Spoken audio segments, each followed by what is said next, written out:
大家好，欢迎来到快乐手工。前两天呢，我有一个朋友，他呢想去参加一个聚会，穿的呢是中式的衣服，让我给他做一个包。今天呢，我把这个包给做好了，在包盖处呢，我装了这样子一个穗子，让这个包呢更有中国的元素。这个包呢有一根链子的包带，整个效果呢是这样子的，我觉得他一定会喜欢。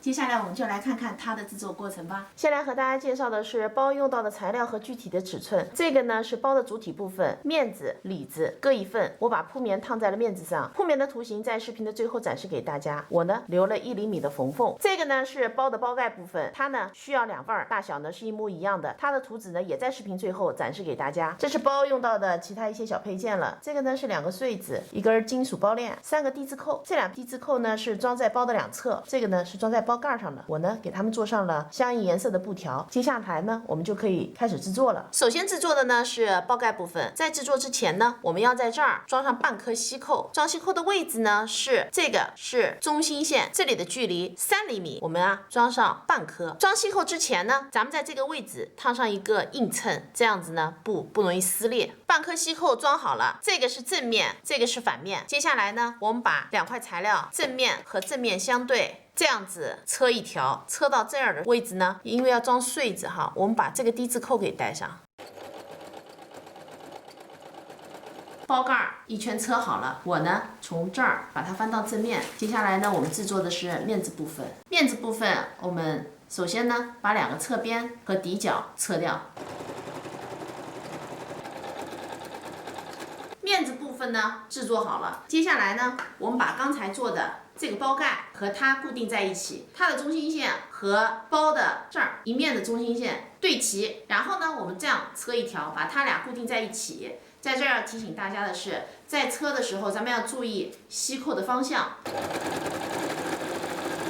这条线呢车好了，那包盖呢就固定上了。现在呢，我要在2侧装上低字扣，然后在这面装上另外半颗锡扣。半颗锡扣，侧边的2个低字扣呢装好了，那面子呢就制作完成了。接下来我们制作的呢是里子部分。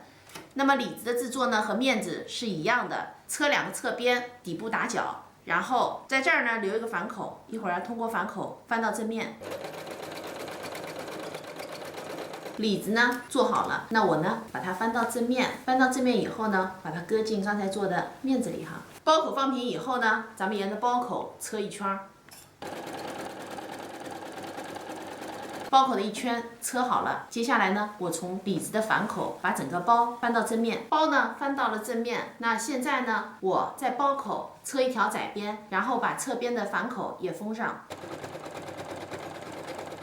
包口一圈车好了，里面的反口呢也缝上了，整个包呢就制作完成了。现在呢，我穿上包链，装上穗子，我背起来，大家看一下效果怎么样？包盖部分的穗子呢装上了，包链也装上了，我呢背了起来。链条包总是让人觉得很别致。这期视频内容呢就是这些了。如果您喜欢我的视频内容，请您点击加关注，咱们下期再见。